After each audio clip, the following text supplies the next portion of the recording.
Hi hello ನಮಸ್ತೆ welcome to ನನಸು cooking channel. ನಾನಿವತ್ತು ತೋರಿಸ್ತಾ ಇರೋವಂತಹ ರೆಸಿಪಿ ಬಂದ್ಬಿಟ್ಟು ನುಗ್ಗೆ ಸೊಪ್ಪು ಮತ್ತು ಮೊಟ್ಟೆ ಪಲ್ಯ. ನುಗ್ಗೆ ಸೊಪ್ಪನ್ನು ಹಾಕಿ ಮೊಟ್ಟೆ ಪಲ್ಯ ಯಾವ ರೀತಿಯಾಗಿ ಮಾಡ್ಕೊಳ್ಳೋದು ಅನ್ನೋದನ್ನು ತೋರಿಸ್ತಾ ಇದ್ದೀನಿ. ಇದು ದೇಹಕ್ಕೆ ತುಂಬಾ ಒಳ್ಳೆಯದು. ಇವಾಗ ನುಗ್ಗೆ ಸೊಪ್ಪು ವಾರದಲ್ಲಿ 2 ಸಲ ತಗೊಂಡ್ರೆ ದೇಹಕ್ಕೆ ತುಂಬ ಕ್ಯಾಲ್ಶಿಯಂ ಮತ್ತು ಐರನ್ ಬೇಕಾಗಿರೋವಂಥ ಅಂಶ ತುಂಬಾ ಸಿಗುತ್ತೆ ಅಂತಲೇ ಹೇಳ್ತಾರೆ.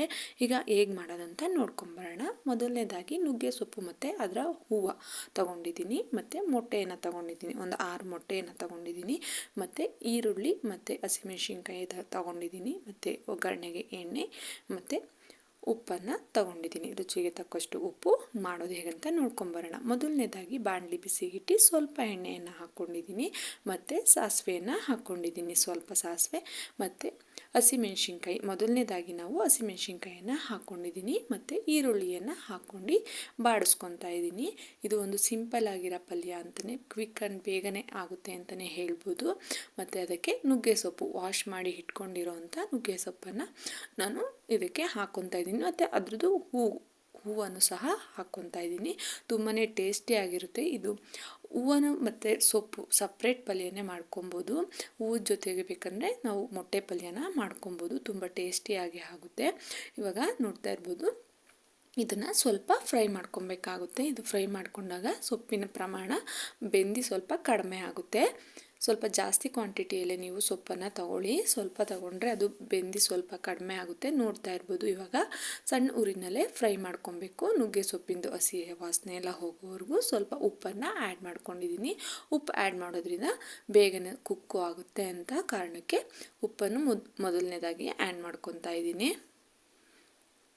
ಇವಾಗ ಇದನ್ನು ಸ್ವಲ್ಪ ಚೆನ್ನಾಗಿ ಬೇಯೋವರೆಗೂ ನಾವು ಕೈಯನ್ನು ಆಡಿಸ್ಕೊಬೇಕಾಗುತ್ತೆ. ನಾನು ಮೊದಲನೇದಾಗಿ ಹಸಿಮೆಣ್ಸಿನ್ಕಾಯನ್ನು ಎಣ್ಣೆಗೆ ಹಾಕ್ಕೊಂಡಿದ್ದೀನಿ. ಹಸಿಮೆಣ್ಸಿನ್ಕಾಯಿ ಮೊದಲನೇದಾಗಿ ಎಣ್ಣೆ ಹಾಕ್ಕೊಳ್ಳೋದ್ರಿಂದ ತುಂಬ ಟೇಸ್ಟ್ ಚೆನ್ನಾಗಿ ಬರುತ್ತೆ. ಹಸಿಮೆಣ್ಸಿನ್ಕಾಯಿದು ಚೆನ್ನಾಗಿ ಫ್ರೈ ಆಗಿರೋವಂಥ ಸ್ಮೆಲ್ಲು ಎಲ್ಲ ತುಂಬ ಟೇಸ್ಟಿಯಾಗಿ ಆಗುತ್ತೆ. ಅದರಿಂದ ಮೊದಲನೇದಾಗಿ ನಾನು ಹಸಿಮೆಣ್ಸಿನ್ಕಾಯನ್ನು ಹಾಕ್ಕೊಂಡಿದ್ದೀನಿ. ಆನಂತರ ಈರುಳ್ಳಿಯನ್ನು ಆ್ಯಡ್ ಮಾಡ್ಕೊಂಡಿದ್ದೀನಿ. ಈರುಳ್ಳಿನೂ ಅಷ್ಟೇ ಸ್ವಲ್ಪ ಜಾಸ್ತಿ ಪ್ರಮಾಣದಲ್ಲೇ ತಗೊಳ್ಳಿ, ತುಂಬ ಟೇಸ್ಟಿಯಾಗಿ ಚೆನ್ನಾಗಾಗುತ್ತೆ. 3ರಿಂದ 4 ದಪ್ಪ ಸೈಜಿನ ಈರುಳ್ಳಿಯನ್ನು ತಗೊಂಡಿದ್ದೀನಿ.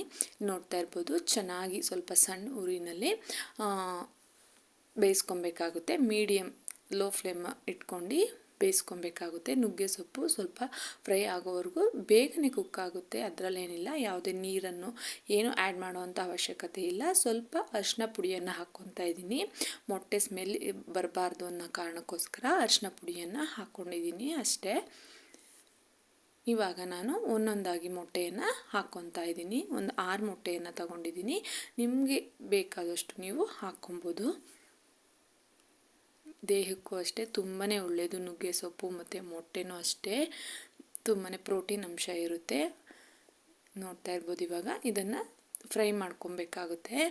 ಸ್ವಲ್ಪ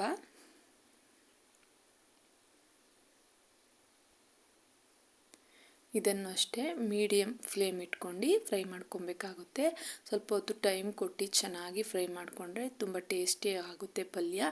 ಇದು ಚಪಾತಿ ಜೊತೆಗೆ ಮತ್ತು ತಿಳಿ ಸಾರು ಅನ್ನದ ಜೊತೆಗೆ ಸೈಡ್ ಡಿಶ್ ಆಗಿ ತುಂಬಾ ಒಳ್ಳೆ ಕಾಂಬಿನೇಷನ್ ಅಂತಲೇ ಹೇಳ್ಬೋದು.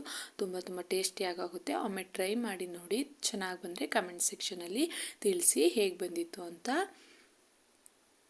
ಇವಾಗ ನೋಡ್ತಾ ಇರ್ಬೋದು, ಇಲ್ಲಿ ಇದನ್ನೇನು ಸ್ವಲ್ಪ ಕೈ ಆಡಿಸ್ಕೊಬೇಕಾಗುತ್ತೆ.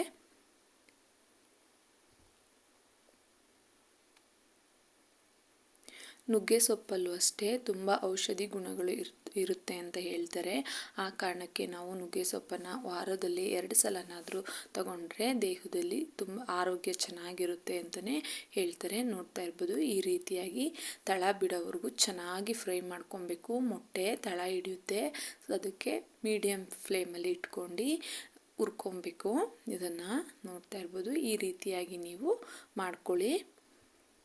ನಾವು ಜಾಸ್ತಿ ಉರಿ ಇಟ್ಕೊಂತು ಅಂದರೆ ಜಾಸ್ತಿ ಎಲ್ಲ ತಳ ಎಲ್ಲ ಸೀದೋಗುವಂಥ ಚಾನ್ಸಸ್ ಇರುತ್ತೆ. ಅಷ್ಟು ಟೇಸ್ಟಿಯಾಗಿ ಪಲ್ಯ ಬರೋದಿಲ್ಲ. ಆ ಕಾರಣಕ್ಕೆ ಲೋ ಫ್ಲೇಮಲ್ಲಿ ಇಟ್ಕೊಂಡು ನಿಧಾನವಾಗಿ ಅದಕ್ಕೆ ಆದಂಥ ಒಂದು ಟೈಮನ್ನು ಕೊಟ್ಟು ನಾವು ಪಲ್ಯನ ರೆಡಿ ಮಾಡ್ಕೊಬೇಕಾಗುತ್ತೆ. ಇವಾಗ ನೋಡ್ತಾ ಇರ್ಬೋದು, ಆಲ್ಮೋಸ್ಟ್ ಇದು ಕಂಪ್ಲೀಟ್ ಆಗಿದೆ. ನುಗ್ಗೆ ಸೊಪ್ಪಿನ ಪಲ್ಯ ಮತ್ತು ನುಗ್ಗೆ ಸೊಪ್ಪಿನ ರೆಸಿಪೀಸ್ನ ಮಕ್ಕಳಿಗೆ ಕೊಡೋದ್ರಿಂದ ಮಕ್ಕಳಲ್ಲಿ ಬ್ರೈನ್ ಡೆವಲಪ್ಮೆಂಟು ಸಹ ತುಂಬ ಚೆನ್ನಾಗಾಗುತ್ತೆ. ಮಕ್ಕಳು ಚುರುಕಾಗ್ತಾರೆ ಅಂತಲೇ ಹೇಳ್ತಾರೆ. ನುಗ್ಗೆ ಸೊಪ್ಪು ದೇಹಕ್ಕೆ ಅಷ್ಟೇ ಒಳ್ಳೆಯದು. ಇವಾಗ ನೋಡ್ತಾ ಇರ್ಬೋದು, ಇದಾಗಿದೆ, ನೋಡ್ತಾ ಇರ್ಬೋದು, ತಳ ಎಲ್ಲ ಬ್ರೌನ್ ಕಲರ್ ಆಗಿದೆ. ಆ ಬ್ರೌನ್ ಕಲರ್ ಆಗೋವರೆಗೂ ನಾವು ಕೈಯನ್ನು ಬಿಡ್ದಲೇ ಆಡಿಸ್ಕೊಬೇಕು. ಆವಾಗ ಪಲ್ಯ ತುಂಬ ಟೇಸ್ಟಿಯಾಗಿ ಆಗುತ್ತೆ ಅಂತ ಅರ್ಥ.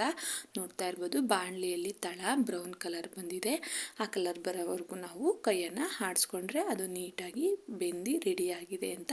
ಮತ್ತು ಮೊಟ್ಟೆನೂ ಅಷ್ಟೇ ತುಂಬ ಚೆನ್ನಾಗಿ ಬೆಂದು ರೆಡಿಯಾಗಿದೆ, ನುಗ್ಗೆ ಸೊಪ್ಪು ಜೊತೆಗೆ ಹಿಡಿದಿದೆ ಅಂತ ಗೊತ್ತಾಗುತ್ತೆ. ಇವಾಗ ನೋಡ್ತಾ ಇರ್ಬೋದು, ಇವಾಗ ಇಲ್ಲಿ ರೆಡಿಯಾಗಿದೆ, ಯಾವ ರೀತಿಯಾಗಿ ಕಾಣ್ತಾ ಇದೆ ಅಂತ ನೋಡ್ಬೋದು. ಇದಿಷ್ಟೇ ರೆಸಿಪಿ. ಈ ವಿಡಿಯೋ ಇಷ್ಟ ಆದರೆ ಲೈಕ್ ಮಾಡಿ, ಶೇರ್ ಮಾಡಿ, ಕಮೆಂಟ್ ಮಾಡಿ. ನನಸು ಕುಕ್ಕಿಂಗ್ ಚಾನಲ್ನ ಸಬ್ಸ್ಕ್ರೈಬ್ ಮಾಡ್ಕೊಂಡು ಪೂರ್ತಿಯಾಗಿ ವಿಡಿಯೋಸ್ನ ನೋಡಿ. ಇದೇ ರೀತಿಯಾಗಿ ಬೇರೆ ಬೇರೆ ರೀತಿಯಾದ ರೆಸಿಪೀಸ್ನ ಯಾವ ರೀತಿಯಾಗಿ ಮಾಡಬೇಕು ಅನ್ನೋದನ್ನ ಕಮೆಂಟ್ ಸೆಕ್ಷನಲ್ಲಿ ತಿಳಿಸಿ. Thank you for watching.